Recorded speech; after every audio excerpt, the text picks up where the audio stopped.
It's said that people in Louisiana don't tolerate corruption, they demand it. New Orleans was the first American city that the Sicilian Mafia began to inhabit. And I think anybody who has the connections and the money can have somebody hurt.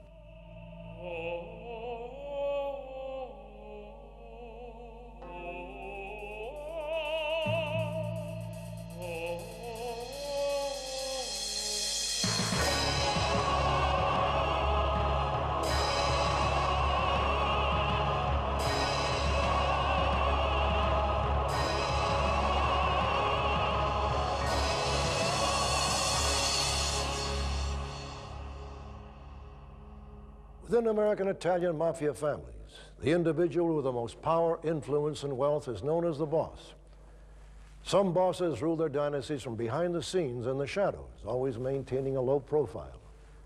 Others are highly visible, larger-than-life characters with national reputations. Such was a long-time supreme ruler of the Mafia of New Orleans, Carlos Marcello. After centuries of changing owners, the Louisiana Purchase by Thomas Jefferson finally placed the city of New Orleans under U.S. control. In the 1800s, it became a thriving city and the most attractive American destination for Italian immigrants. It's very unique in that it's 90% Sicilian. Out of every 1,900 people are from Sicily. And it was the first group of immigrants in this country, contrary to what a lot of people think. And in 1850, there were more Italians here than in New York. It was a 1-2 punch for about 30 years, and then New York finally overwhelmed us. But for the longest time, New Orleans was the main headquarters for the Italian immigration. The migration to America by Sicilians was precipitated by the unification of Italy in 1860. This unification plunged Sicily into an economic depression, and the poverty-stricken Sicilians fled to North Africa, northern Italy, and the United States. It starts back with Garibaldi when he went there in 1860 and captured Sicily, and then the southern part, and turned it over to King Victor Emmanuel to become the initial impact of uniting the nations. Italy became a country for the first time in 1870 since the Roman days. And they were promised, the southern part of Italy was promised all kinds of things. And when those promises weren't fulfilled, well, they were looking for opportunities elsewhere, and the mass immigration started, and they took off. The migrating Sicilians were drawn to New Orleans because of its temperate weather and the opportunities afforded them there, which were different than what New York had to offer. In New York, they went there and they started digging tunnels, or they went to work in factories. That was not the case here. Even in New Orleans, they didn't have to live in an 8th story of a tenement building without hot or even water, forget hot water. There was a different life. It was closer to the European life. So when they arrived, they almost fit right in. It was almost like being home. It was a natural transfer. Another natural transfer to New Orleans, albeit a less desirable one, was a small but notorious segment of the Sicilian population. The secret criminal organization known as the Mafia had been a part of Sicily for years, first established as a reaction to oppressive rulers in Italy. John H. Davis, author of Mafia Kingfish, explains why. New Orleans was the first American city that the Sicilian Mafia began to inhabit. And long before New York or Chicago or any other. They were attracted to New Orleans and to the state of Louisiana because it resembled somewhat Sicily. And so they came here in droves, and by the turn of the century, we're talking about by 1900, there were about 100 mafiosi in New Orleans. The permissive attitudes in New Orleans made the city a haven for vice and corruption. The corruption in the New Orleans area is probably going back 100 years to late 1890s that I would know about. In the past, law enforcement has closed a blind eye to it. Not saying the police were corrupt, but things are tolerated in the French Quarter that would not be tolerated anywhere else in the country. When the Sicilian immigrants arrived in New Orleans, many became laborers on the docks and on plantations. It was in these very areas that the Mafia began to dominate. By the early 1870s, the Mafia had made inroads in controlling the waterfront and markets, and eventually the hauling of freight in the ports. Their means of gaining this control was through their standard way, violence. Between 1869 and 1889, the New Orleans police attributed over 100 murders to the infamous Sicilian Mafia. The tactic of gaining control through violence, which had worked so well in Sicily, became standard procedure in Louisiana as well. The violence in New Orleans' Mafia-controlled docks and markets erupted as rival families fought for dominance. In the ongoing confrontation, the supposedly corrupt chief of police, David Hennessy, was assassinated, presumably by members of the warring families. Enraged citizens, fueled by anti-Italian sentiment, took revenge and lynched several Italian suspects in custody in the local jail. This resulted in protests by outraged Italians, both in the U.S. and Italy. While the local press rejoiced that the city's Mafia had been wiped out, they were wrong. After a couple of years, the gangsters regrouped, and by the early 1920s, one family had firmly established its dominance in New Orleans. It would eventually bear the name of an illiterate Italian immigrant who became one of America's most powerful Mafia bosses. Carlos Marcello's parents emigrated to North Africa, where Carlos was born in 1910. Carlos's father, Joseph Marcello, went on to Louisiana, and when Carlos was 8 months old, he and his mother rejoined Joseph in what would be their new homeland. As their small family expanded, the Marcellos took to farming a plot of land outside New Orleans. When Carlos was old enough, he was given the job of transporting the produce his family grew to the markets in the city. Coming in daily contact with the rough world of the Sicilian-dominated markets, young Marcello got his first exposure to the Mafia. It was then he realized the farming life was not going to be his calling. Well, Carlos Marcello was an extraordinarily capable and intelligent young man who left his family's farm in the bayous and started committing crimes in the city of New Orleans. Marcello's early criminal career consisted mostly of small-time theft. A botched bank job eventually landed Carlos behind bars with a 9 to 12-year prison sentence. At the time of his conviction, he was just 20 years old. Through a Mafia connection, Marcello's father was able to gain a pardon for his son from Louisiana's governor, O.K. Allen. Young Carlos learned firsthand the benefits of having friends in high places and the extent to which Mafia influence could reach. By 1930, there were mafiosi at every level of government in New Orleans. After his abbreviated prison term, Carlos returned to the city and opened a bar called the Brown Bomber, named after the fighter Joe Louis. Soon he branched out and began distributing jukeboxes and pinball machines in restaurants around Algiers and Gretna. Bar owners who declined doing business with Marcello or his brothers were soon persuaded to change their minds. So have you thought about our offer? Yeah, but like I told you, I already have a jukebox. Not one of ours. You don't have one of our machines. You got a piece of junk. Look, every bar in the parish is putting in our machines. Sure, you don't want to be the only one left with a piece of junk. Could be bad for business. Very bad.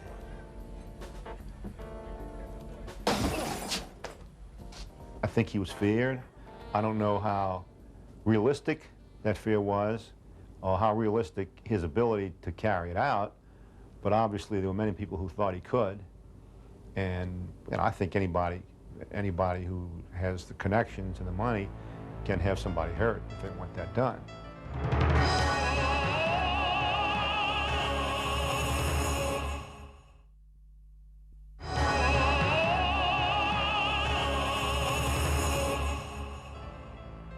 Marcello's reputation reached New York Mafia boss Frank Costello.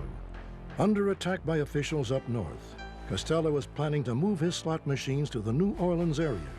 You're going to start into the Mafia basically after Costello brought down all the slot machines, and he then successfully placed them in all the bars and restaurants. He began getting rich because he was getting a cut, you know, from every slot machine that he installed.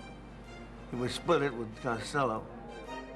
The fact that gambling was illegal in Louisiana didn't deter anyone.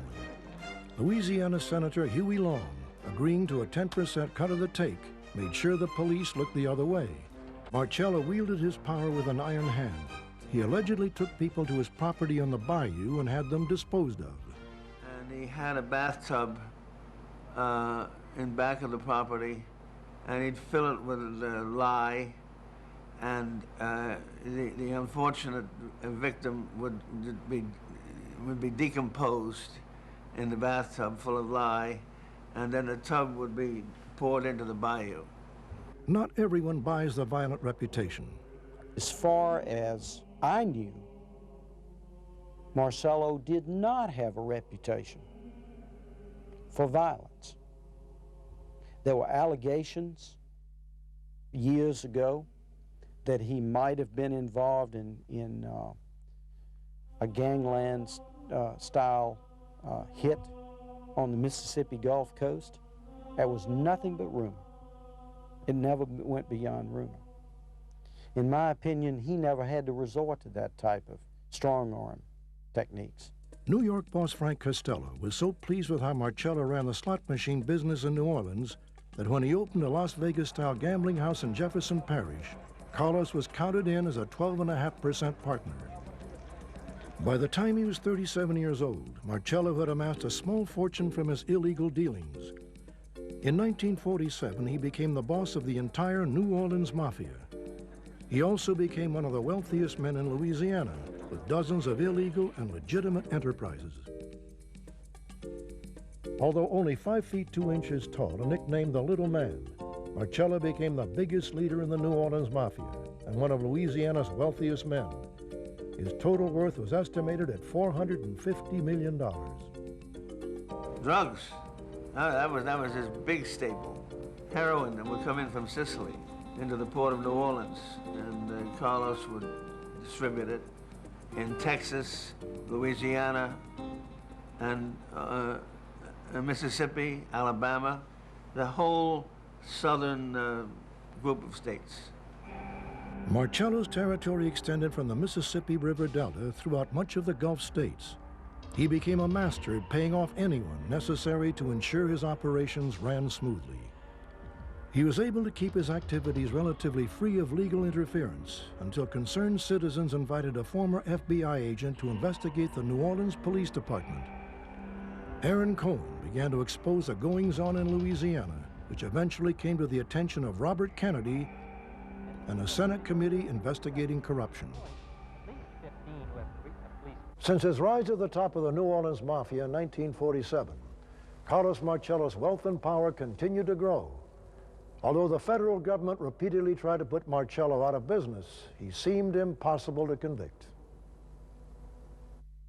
For years, he and his Mafia family seemed to be able to operate with virtual impunity. That began to change, however, with the vigorous anti-racketeering and corruption efforts of individuals such as State Police Superintendent Francis Grevenberg and former FBI agent Aaron Cohn. Brought to New Orleans in 1953 to investigate corruption in the police department, Cohn eventually headed up the privately funded Metropolitan Crime Commission.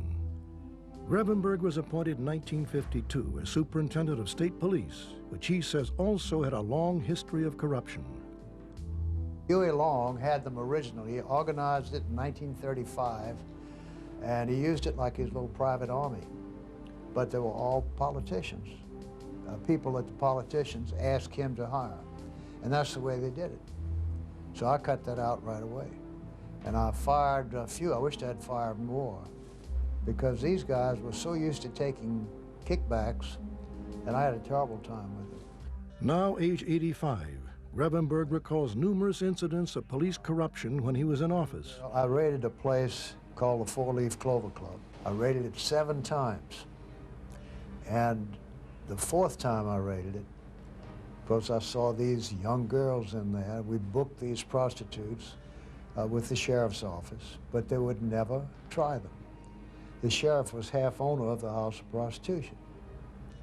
We finally put the owner, the man who was half owner of it, with him in jail for 10 years on a mandatory narcotics law that I had passed that liberal judges canceled, annulled 2 years later.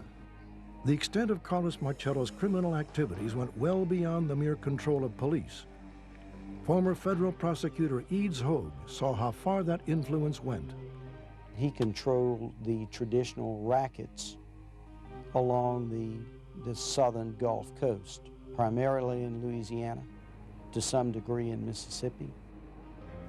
There were allegations that he had influence even in Texas.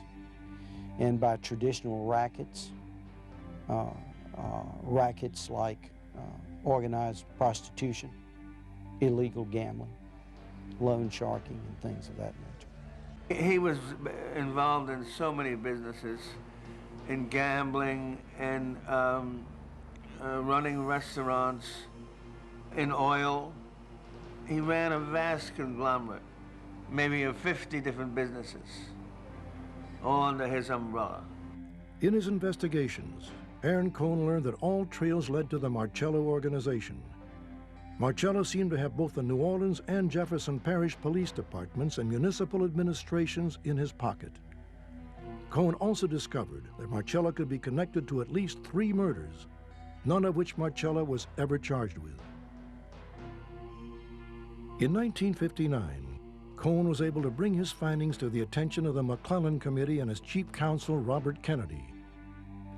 The committee was already waging war against the Mafia in New York and Chicago. The top mobsters of Louisiana maintain contact with and join in common objectives with their counterparts elsewhere. Freely and expensively, they move around the country and are visited in turn. For years, unlike their Mafia predecessors, the Marcello mob has found little need to fight against officials charged with exercising police powers. The Carlos Marcellos of today do not battle the long arm of the law, for they find that they last longer, grow richer, and look more respectable by linking arms with willing officers of the law. Through Robert Kennedy's efforts in the Justice Department, our organized crime and racketeering section really was established. That was a Robert Kennedy brainchild, to concentrate a group of prosecutors who were specially trained to engage in traditional organized crime investigations. Marcello and other mobsters who appeared before the committee refused to acknowledge the existence of the Mafia. Even FBI Director J. Edgar Hoover seemed to concur. Hoover had long maintained that the Mafia was a myth. In 1957, however, 60 Mafia leaders were rounded up at a house in upstate New York. This seemed to confirm once and for all the existence of a national crime syndicate. Absent from this meeting, though, was Carlos Marcello. He had such special privileges within the Mafia that he didn't have to attend any of those big conclaves. You know, that there was one at Appalachian where the heads of all the families gathered. That was broken up by the police, but Marcello wouldn't have to attend those. Whatever the reason for Marcello's absence, he was still subpoenaed to appear before the McClellan Committee. Marcello defiantly pleaded the Fifth Amendment to 66 questions that Robert Kennedy directed toward him. His arrogance and contempt for the proceedings provided even more incentive for Robert Kennedy to attack the Mafia. Marcello even refused to answer the question of where he was born. This very withholding of information became the weapon that Robert Kennedy would use to go after Marcello. Kennedy learned that Marcello had obtained an illegal Guatemalan birth certificate and an entry described him as a citizen of Guatemala. Kennedy turned to the one agency Marcello did not have his hands in, the Immigration and Naturalization Service. He ordered the INS to expel Marcello from the United States without delay. What exactly is going on here? And on April 14, 1961, Marcello made a routine check-in with immigration. He was told to sit down. The immigration agent then read a letter to Marcello. Carlos Marcelo, it has come to the attention of this office that your place of birth is listed as the country of Guatemala, and as such you are officially a citizen of that country. You are herewith ordered returned to your country of origin immediately. What is this all about here? You are overdue on your visa. Why are you doing this to me? What's happening over here? Marcelo was taken to a waiting car and whisked to the airport and flown to Guatemala City. The legality of the deportation has always been in question. I reviewed all the INS files on that case. And let me say this. I'm not certain at all that fundamental notions of due process were followed in connection with that arrest. He got no hearing. He got no opportunity to consult counsel. As I understand it, his counsel were not able to consult anybody connected with the Justice Department. This guy was just swept up, taken in a car, put on an airplane, and flown out of the country.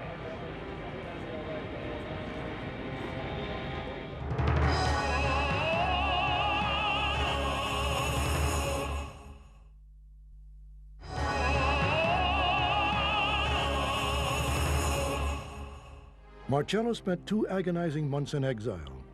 After making his way through the rugged Central American jungle, Marcelo somehow got back to Louisiana. How exactly Marcelo was able to re-enter the U.S. is uncertain. Investigator Ed Becker believes Marcelo used his connections to sneak back into the country. New Orleans fishing boats were down there for the crab and all that, you know, which they did periodically, like once a week at least. What did he have to do? Make one phone call. He says, I want a boat here tomorrow at 8 p.m. and give it to Joe and whoever, you know, somebody he trusted. And that's it. And he couldn't take like an airplane back or drive back to get stopped at the border or, you know, driving and the flight. He naturally wouldn't do that. As you remember, there's always guards, always FBI at the airport. LA and New Orleans always photographed the mob when they came off the planes. The government-backed deportation effort seemed to have backfired. The fact that he sneaked back in made him even more of a hero to the mob than he was before he was deported.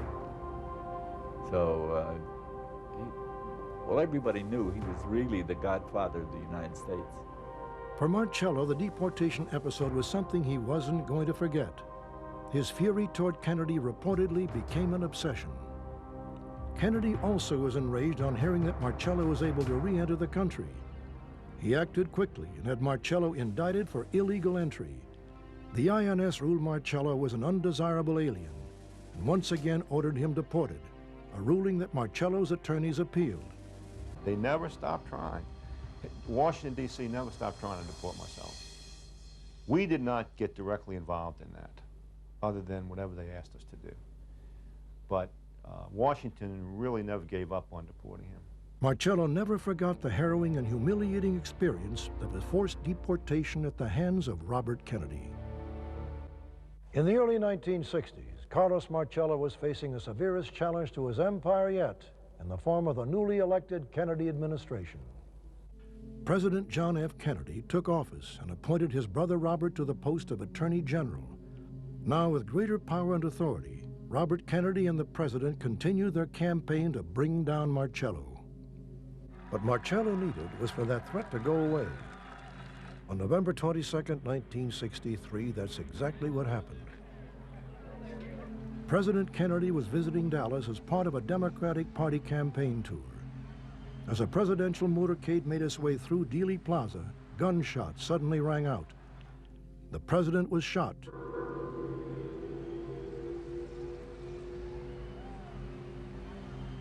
And rushed to nearby Parkland Hospital. Within an hour, John F. Kennedy was pronounced dead.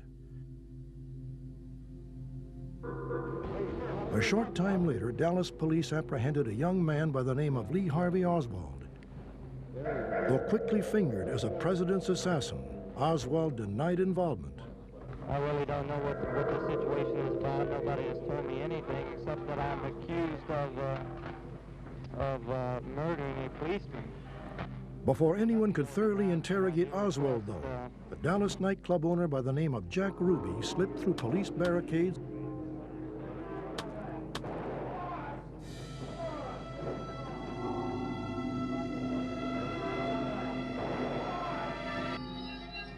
amidst the confusion resulting from the killing of President Kennedy and then Oswald.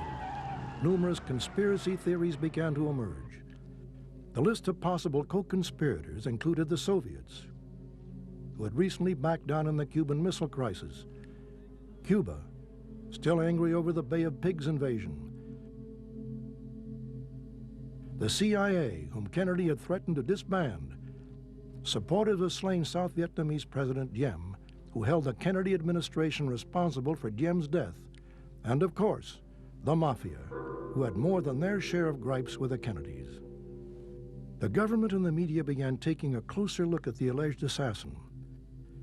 Oswald often visited New Orleans, where he apparently volunteered in a pro-Castro organization called the Fair Play for Cuba Committee. Oswald was seen passing out pamphlets for the group on New Orleans streets.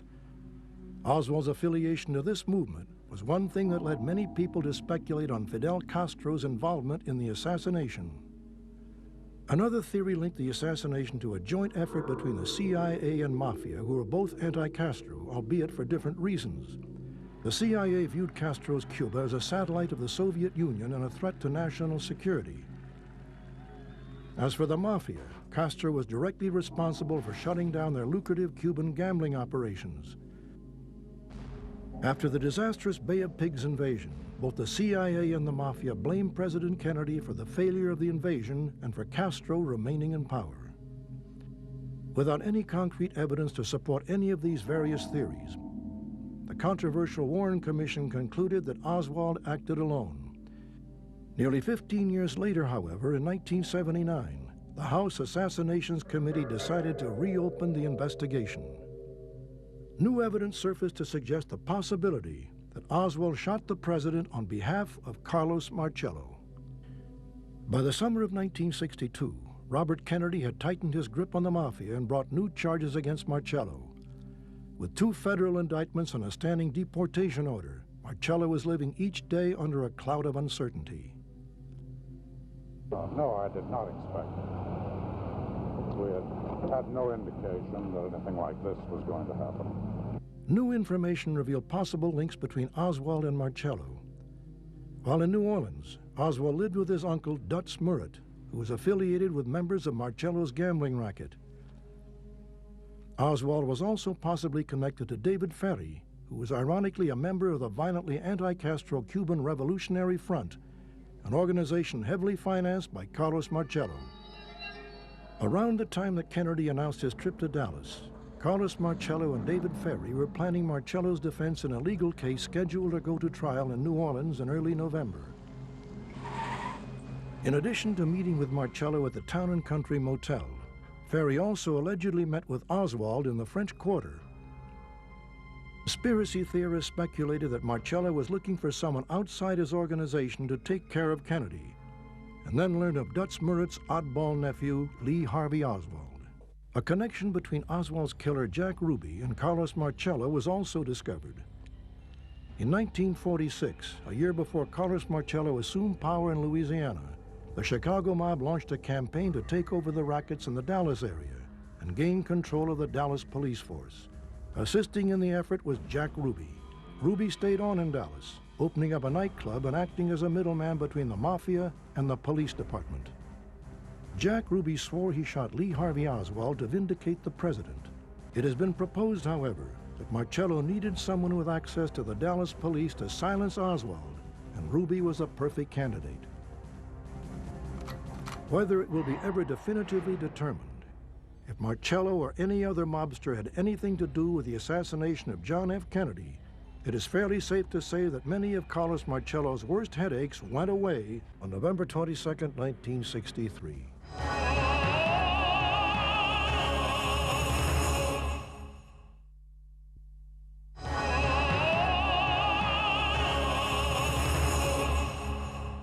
Long before John Gotti became known as a Teflon Don, the head of the New Orleans Mafia was proving to be virtually immune to government enforcement efforts. Since the 1930s, Carlos Marcello had managed to dodge federal probes linking him to organized crime. When asked by reporters of his involvement with the rackets, Marcello had a standard response. Rackets still. What was your answer to that? Absolutely not. How long ago did When you asked about his get out of business the ventures, so-called racket Marcello had a business? stock answer. Land investment and motel. What's your opinion of all the talk about still your involvements in the rackets and you're being labeled a mafia boss or the little man of rackets in Louisiana? Just a lot of lies and bad statements from Aaron Cohn, people like that, that's making a living out of it. In 1966, however, the allegations became impossible to refute. Marcello was picked up by New York City police at a restaurant in Queens along with some of the biggest names in organized crime. Upon his release and arrival to New Orleans, Marcello found himself besieged by reporters and cameras. He also placed himself in more legal turmoil after an encounter with FBI agent Patrick Collins. He returned to New Orleans. In the airport, he made one big error, a big mistake.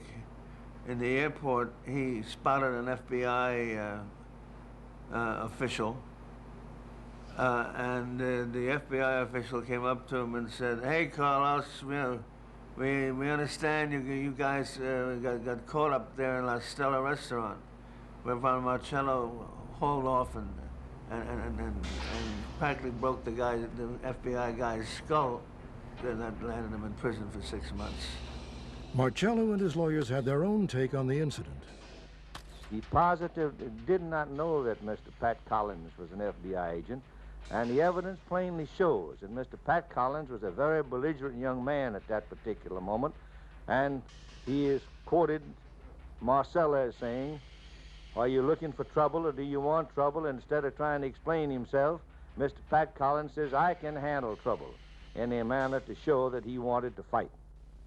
A judge convicted and sentenced Marcello to 2 years. But as he had in the past, Marcello used political clout to have his sentence reduced to a mere 6 months. However powerful he was nationally, Marcello continually wielded political influence for personal gain on his own turf. In an expose about corruption in Louisiana, Life magazine looked at Marcello's outrageous exercise of power over state officials. The article claimed Marcello persuaded the Louisiana state government to spend taxpayers' money to improve his personal 6,400-acre swampland property, Churchill Farms. If fully diked and drained, the property could be worth a reputed $60 million in prime real estate. It took 4 years and over $1 million to build a levee which benefited no one in the entire state except Carlos Marcello. Since even before the days of Louisiana's notorious Senator Huey Long, corruption had been an integral part of the state's political system.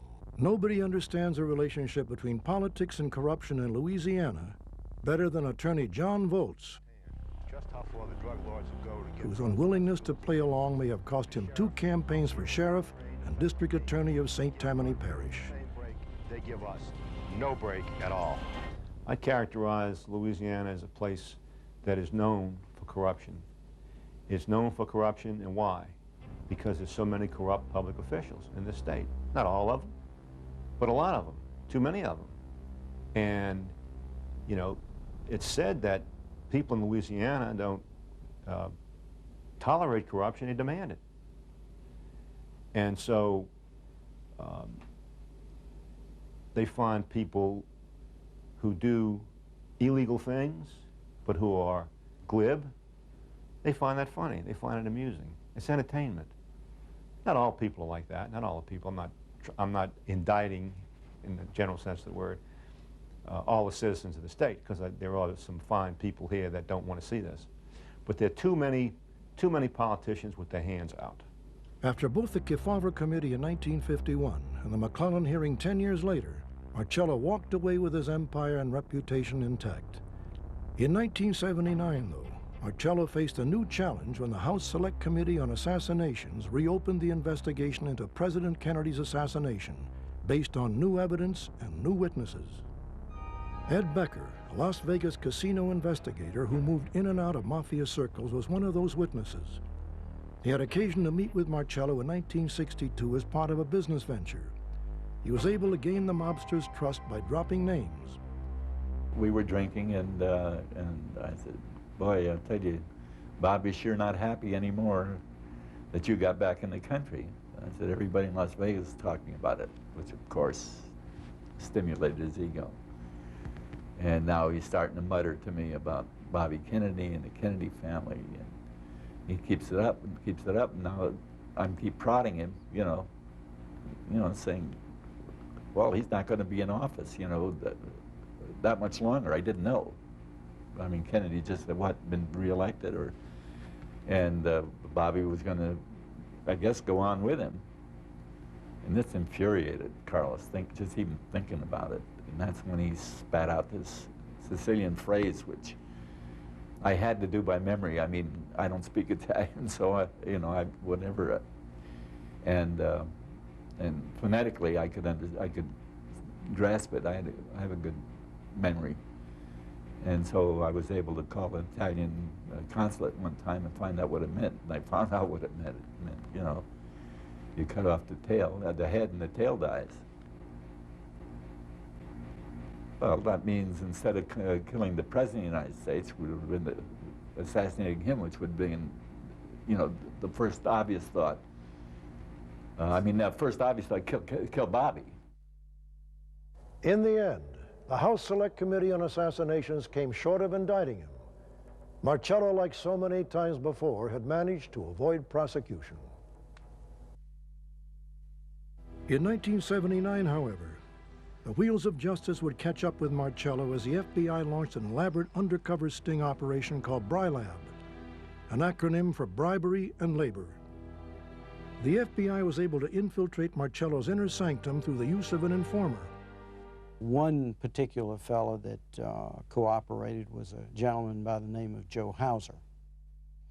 As a result of that, we began a series of electronic surveillance activities involving phone taps on Marcello's office phones. At one point, the court authorized electronic surveillance by way of a microphone in his office here in the New Orleans area. At one time, as I think I remember correctly, we even tapped his home phone. The FBI recruited Hauser, a notorious swindler who at the time was facing a 10-count conviction charge for bribery and racketeering. What's in it for me? In a deal with the Justice Department, Hauser would receive a reduced sentence in exchange for turning government informer. The strategy was to present Marcello with an opportunity to assist Hauser in obtaining state insurance contracts. And he was presented with an opportunity and he took it. Not only did he take it, but Marcello had his own ideas about how to proceed and who to approach We do the whole damn state if necessary. in securing these insurance contracts on state employees. What Marcello didn't know was that their conversations were being taped by a recorder hidden in Hauser's briefcase. Once those approaches were made, we were off to the races. And Marcello became a dominant figure in directing Hauser and undercover FBI agents who were masquerading as agents who had connections with the Prudential Life Insurance Company.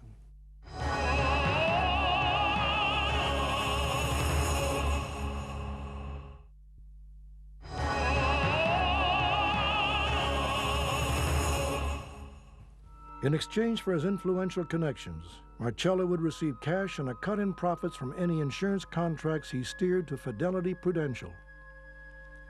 The FBI agents, the undercover agents, were introduced to then Commissioner of Administration, which is like second to the governor, Mr. Charles Romer, who we alleged and obviously proved that he had taken money, I think it was $25,000, to steer the state's employees' insurance business to these particular agents.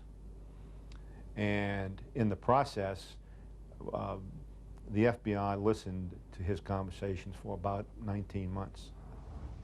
In addition to the $25,000, Marcello promised Romer monthly payments of $43,000 for the life of the contracts. I think the significance of the case is not only the prosecution and conviction of a person who is reputed to be way up in the organized crime scale in this area, but also the fact that you could see the tentacles of organized crime moving into corrupting state officials. Marcello became concerned. There was a chance that Romer could lose his position after the Republican gubernatorial primary. He decided to hedge his bet on Romer and offer a bribe to then Democratic Lieutenant Governor James Fitzmaurice. Marcello believed Fitzmaurice could direct certain contracts his way, especially if Romer was removed from his position. Fitzmaurice took the bait and accepted Marcello's bribe for $10,000. Carlos Marcello's reign as the untouchable godfather of Louisiana ended in August of 1980 when a grand jury found the 70-year-old Don guilty of numerous racketeering charges. Indicted alongside Marcello were Romer I. Irving Davidson, a longtime friend of Marcello's and an influential Washington lobbyist who had originally introduced Hauser to Marcello, and Vincent Marinello, a lawyer for Marcello. Davidson and Marinello were acquitted of all charges, while Romer would be found guilty and sentenced to serve a prison term. On June 1st, 1982, due to his poor health, Marcello was taken to the United States Medical Center for Federal Prisoners in Springfield, Missouri, to begin serving his sentence. After Carlos Marcello's conviction, the family's influence in New Orleans political circles and the underworld declined. In 1988, Carlos's brother Sammy Marcello was indicted for money laundering, and several Marcello-owned restaurants like the Louisiane fell into bankruptcy. Carlos Marcello died approximately 4 or 5 years ago. He was succeeded by Anthony Corolla. Anthony Corolla was involved in gambling activity, and they were meeting at a restaurant in the French Quarter, the city of New Orleans, and unbeknown to them, they were being watched and monitored by the FBI. And the FBI actually caught them plotting to take over worldwide gaming and Louisiana route operators. One of the people that came from out of town was a gentleman by the name Tanfield, who had connections to the Genovese and the Gambino family. FBI wiretaps indicate the Gambino and Bruno Scarfo crime families were laying the groundwork for making New Orleans a major port of entry for cocaine smuggling. In the early 90s, the FBI conducted actually a 5-year investigation that began in 1990 and ended in the result of the convictions of 20 LCN members and associates. The LCN in New Orleans, we believe, is pretty much kind of looking at an open city right now. What I mean by open city, there is not any specifically defined one family that is concentrating on establishing itself in criminal activity.